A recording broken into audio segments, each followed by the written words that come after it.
श्री राम, जय श्री राम।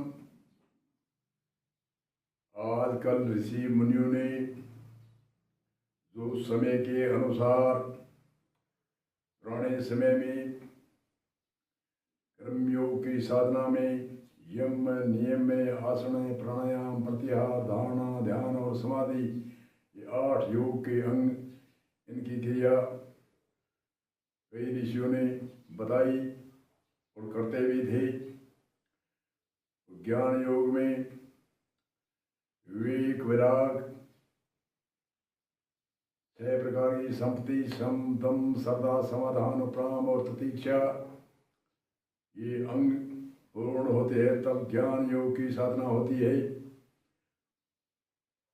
और भक्ति योग में 9 प्रकार के अंगों की साधना होने पर भक्ति होती है। तो भक्ति सरलता से कैसे, ऋषियों ने आगे से आगे जितने भी तरीके, सरल तरीके आगे से आगे ऋषि मुनियों ने शोध करके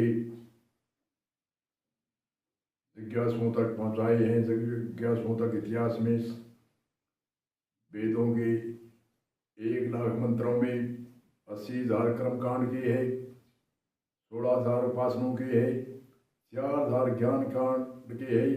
उन ज्ञान कांड को ऋषि मुनियों ने वेदांत यानी वेदों का निचोड़ करके शास्त्रों में, उपनिषदों में, भजनों में, वाणियों में, सवैयों में, दोहा में, साखियों में हमारे तक पहुंचाया है। निचोड़ वही है। कई आजकल तर्क करते हैं, अरे वेद की बात तो अमुक ऋषि ने काट दी। अरे कब काटी थी? कलेक्टर बनता है, पहली बारखड़ी पढ़ता है, कैकाकी की पढ़ता है, गिनती पढ़ता है, 1 से लेकर के 100 तक की गुणा भाग जोड़वा की आदि करते हैं और डिग्रियां करते हैं।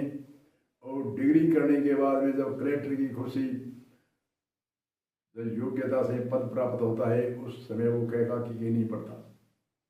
कई संतों की ऐसी वाणी है जो प्रमंडल की वाणी है, उस वाणी को मुद्दा पकड़ते हैं आजकल के। क्या उसने कहा कुछ नहीं करना? अरे क्या कहते हो, ये कहाँ की बात है? अनेक संत ऐसे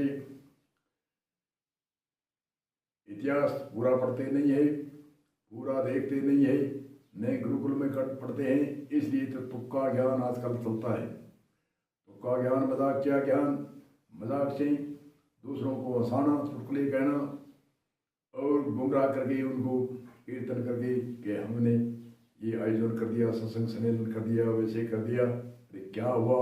टैप रिकॉर्ड में आप में क्या अंतर हुआ? टैप रिकॉर्ड ही है। जब तक भजन वाणी सवैये दोहे साखियों में जब तक हमारे समझ में नहीं आता तब तक वह टैप रिकॉर्ड उसमें में और उसमें क्या अंतर है। जैसे आजकल यंत्र आता है, वैज्ञानिक युग है, इसमें यंत्र है डब्बी जो टैप रिकॉर्ड की तरह होती है, वह लाइट में स्विच लगा दो और बटन दबा दो। जितने भी गायत्री मंत्र है, रामायण की चौपाइयाँ है, गीता के श्लोक है, चलते रहेंगे, ऑटोमेटिक फुरता जाएगा और लाइट रहेगी। जब तक खराब नहीं होगा तब तक वह चलता ही रहेगा, चाहे कई साल, 2 साल, 5 साल। और दूसरा और लिया हो बाद में, क्या उस यंत्र का मोक्ष हो सकती है? उसने इतने मंत्र बोले, उस यंत्र से इतने बोले गए, क्या उस मकान के अंदर लगाया हुए मकान की कल्याण या मोक्ष हो सकती है? टैप रिकॉर्ड में और ऐसी सत्संग में क्या अंतर है? जिसमें कोई गाय गाय रे, मान सिंह जी कहते हैं गाय गाय रे, गाय से तो मनुष्य से पशु भी ठीक है, तो गाय करके खा करके उबाले निकालते हैं। जब तक हम भजन वाणी सवैया दोहा साखी आदि कोई भी इतिहास का संशोधन नहीं करते, उन पर मथन नहीं करते, तो वह टैप रिकॉर्ड ही हुआ और क्या हुआ।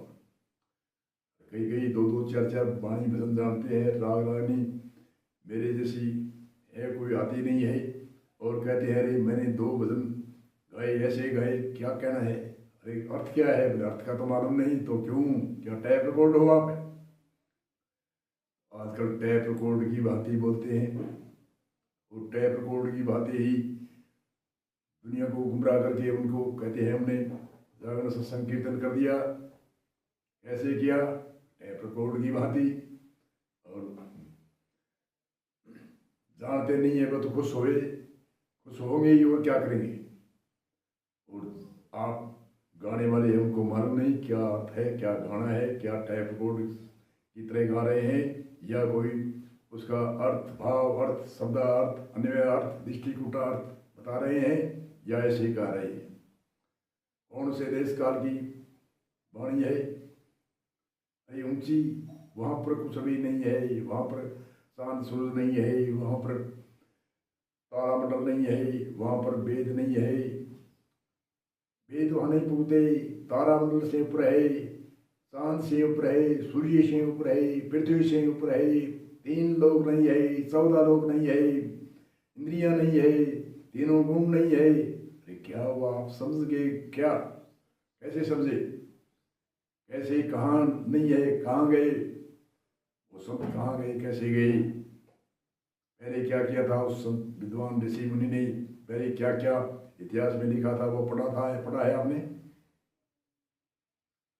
सिमरण करो सवाया साधो, सिमरण करो सवाया, बिन सिमरया बिन साहिब नहीं मिलसी, बहुत जल में है दुख पाया। बनरनाथ जी की भजन की यदि, और भजन बनरनाथ जी के ऐसे भजन है, कहते हैं अरे वहाँ तो वेद ही नहीं है, वेद की क्या जरूरत है?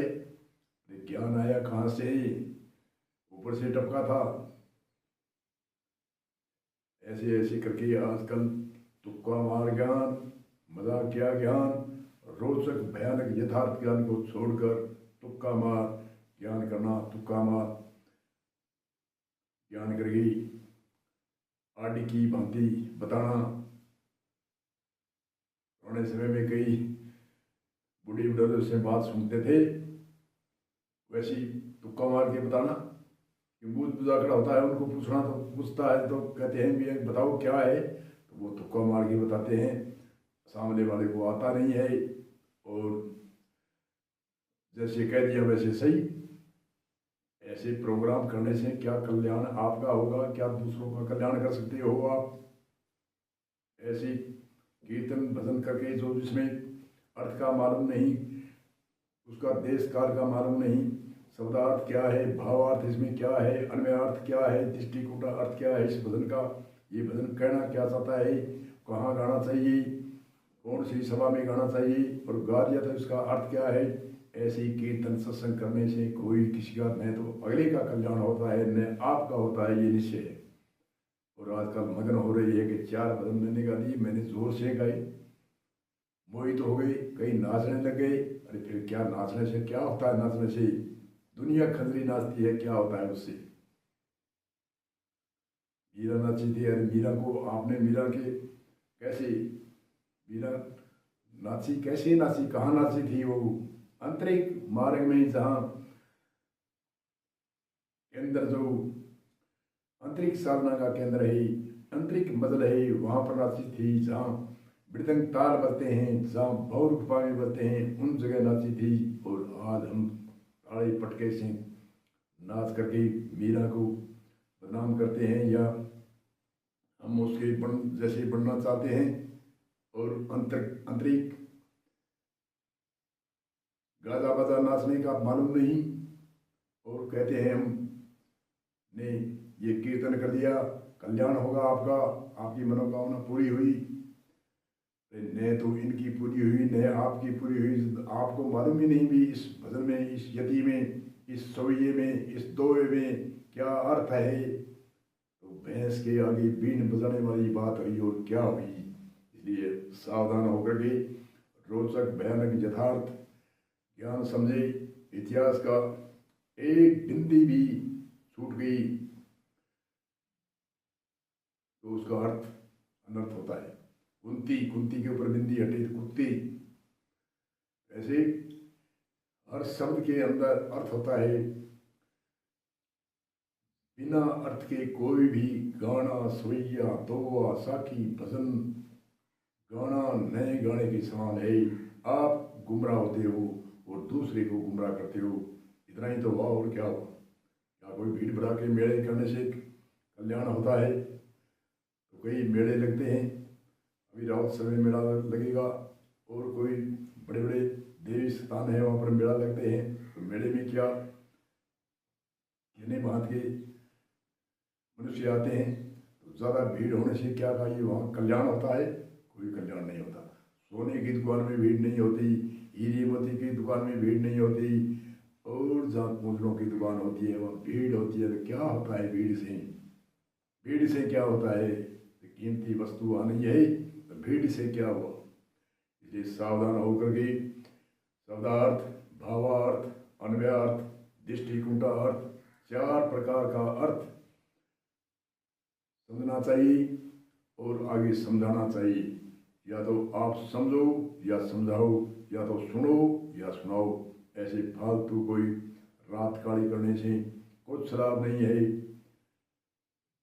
सर्दी शीतलहर में जा करके अगले को गुमराह करना, और आप गुमराही में है भी, आपको भी मालूम नहीं है। ढेर नगरी चौपट राजा वाली कहानी हुई, और क्या हुई? इसलिए इस सूत्र को हम विराम देते हैं। इसलिए सावधान होकर के जो एक भजन में सीखे पर तो उसका अर्थ सीखना चाहिए। एक यदि भी कोई पढ़े तो उसका अर्थ पहले सीखो, फिर आगे सुनाओ।